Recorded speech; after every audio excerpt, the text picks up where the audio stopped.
It is an attack on privacy. This is what seems to be. Because in the name of helping the people's consumer, BJP government is trying to attack on privacy of the common people. We had an experience of Pegasus here in India.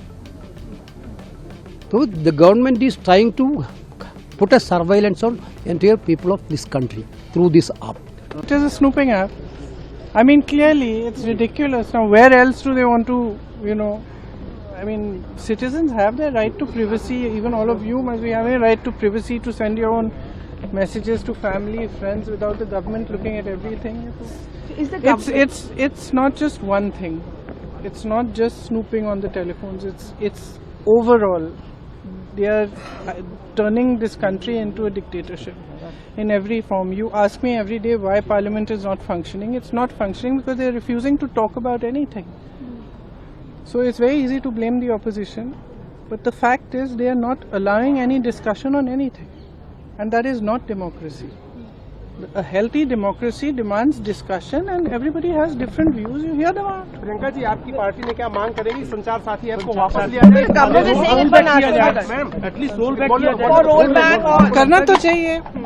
अभी मैंने सबसे बात नहीं की है, तो आज शायद वो चर्चा करके अपना डिसीजन लेंगे कि हमारा क्या स्टैंड है. लेकिन government is saying it's for national security, so that cannot be an issue. The fraud will be easy to report. The government for says. national security. Yeah. But that's a very fine line, no? It's a very fine line between fraud is easy to report and we can see everything that every citizen of India is doing on their phone. So that's not how it should work. Okay. There should be an effective system to report fraud, and we've discussed this at great length on cyber security and this and that, and definitely there's a need for cyber security, but that doesn't mean that it gives you an excuse to go into every citizen's telephone. I don't think any citizen would be happy. Election Commission ने WhatsApp. It is an attack on privacy. This is what seems to be. Because in the name of helping the people's consumer, BJP government is trying to attack on privacy of the common people. We had an experience of Pegasus here in India.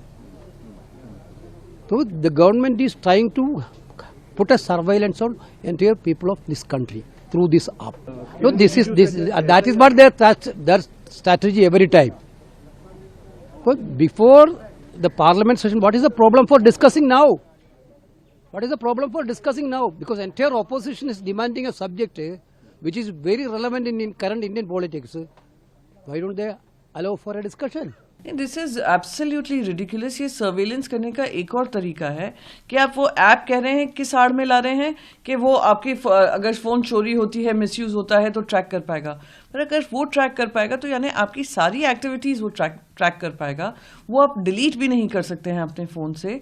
तो ये जैसे एक big boss के house में आपके ऊपर camera हमेशा लगा रहता है, वैसे आपका फोन जो एकदम पर्सनल चीज है, आपकी प्राइवेट स्पेस है और प्राइवेसी हमारा अधिकार है, आप उसी का लगातार हनन कर रहे हैं. हम आपसे कह रहे हैं आप रिड्रेसल सिस्टम्स ढूंढिए, आप सर्वेलेंस सिस्टम्स बना रहे हैं.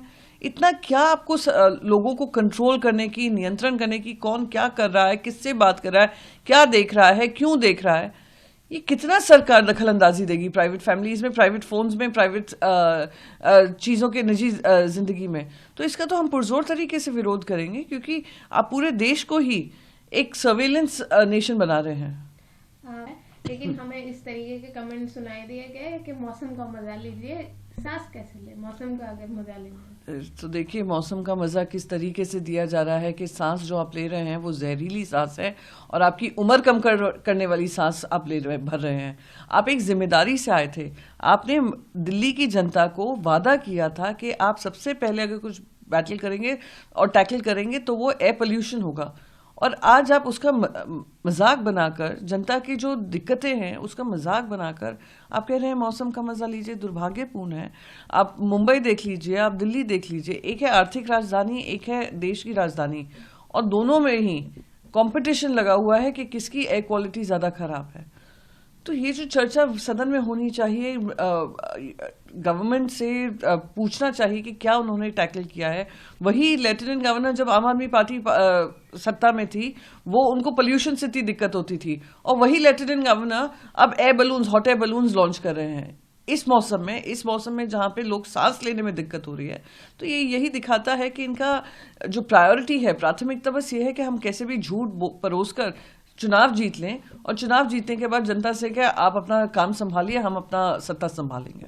ऑपोजिशन ये जो इशू ढूंढ करके लाने का आवश्यकता नहीं है।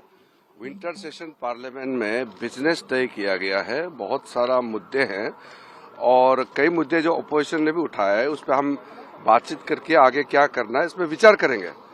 नए नए मुद्दे ढूंढ करके पार्लियामेंट को डिस्टर्ब करने के लिए बहाना बनाने का कोई आवश्यकता नहीं है। हर मुद्दे अपने जगह में इम्पोर्टेंट है, लेकिन मुद्दे को आप हथियार बना करके पार्लियामेंट को स्टॉल करेंगे, ये तो ठीक नहीं है।